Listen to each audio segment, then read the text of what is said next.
buong majority bloc nagkukus dahil yan sumano'y ulat ng planong kudita laban kay Senate President Vicente Sotto.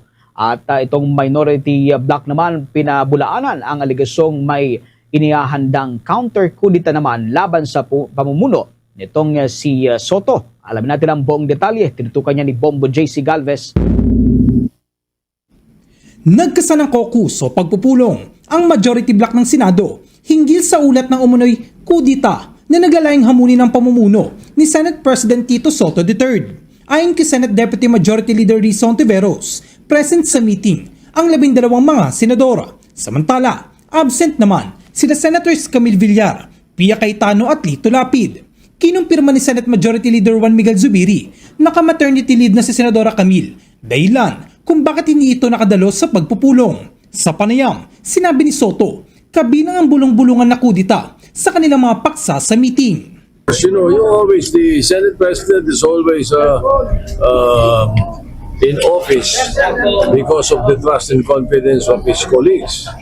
We serve at the pleasure of our colleagues. So, if there are majority of members in Senate who want a different Senate President, what can we do? So, napag-usapan, siyempre. There is no such thing.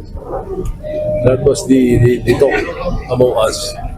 Samantala, pinabulaanan naman ni Senadora Amy Marcos ang mga aligasyong may inihahandang kontra-kudita ang minority bloc laban sa pamumuno ni Sotto. Sa press conference, binagindi ni Marcos na walang anumang diskusyon sa hanin ng minorya ukol sa planong kudita at anya nalaman lamang niyang usapin mula sa mga panayam kina Sotto at Senator Ping Lacson.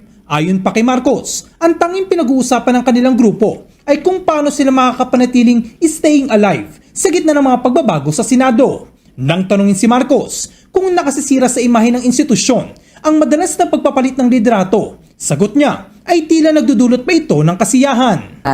Hindi, walang pinag-uusapan na ganun. Ang pinag-uusapan lang namin is staying alive. Linggo pa lang nayayanig pa nga kami Hanggang ngayon parang nagulat kami, talagang nagulanta kami. I had no idea. Kanya-kanyang level ng kapraningan. Yung image ng Senate as institution, kung magpapalit-palit, ganun kadalas magpalit ng Senate leadership. Parang masaya. Maring itinanggi rin ni Senate Minority Leader Alan Peter Cayetano ang aligasyon na may niluluto silang counter-kudita laban kay Sotto. Nang tanungin kung may aktibong binubuong kudita laban kay Sotto, sinabi ng senador na palaging may posibilidad sa politika. Ngunit iginit niyang wala siyang kinausap ni isa sa mayorya maliban sa atin niyang si Senadora Pia Cayetano. Minority always wants to be the majority never wants to be the minority. Pero nung sinasabi niyo nung Thursday na may balak kami, nagmi-meeting kami about our agenda. Not actively. May timing yan Di ba yung kakaupo nila Di syempre solid pa sila. And hindi pa namin napag-usapan sa minority na kung meron man pagpapalit sino. Pumayag sila na ako'y minority leader. Wala pang nag-uusap as a group kung sinong Senate President.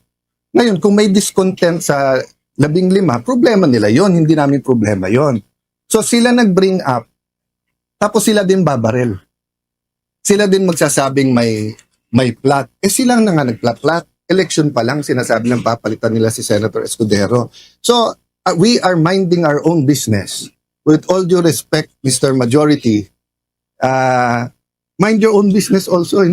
Nitong weekend, may kumakalat na post na papalitan na ni Senate Minority Leader Alan Peter Cayetano si Sotto na tinawag na fake news ng mga nasa majority bloc. Para sa Bombo Network News, ako si Bombo JC Galvez and this is Bombo Radio Philippines, the #1 and most trusted source of news and information. Basta Radio, Bombo! For the most trusted source of news and information, visit our website at www.bomboradio.com. Follow us on Bombo Radio mobile app, Facebook, YouTube, TikTok, and X, formerly Twitter.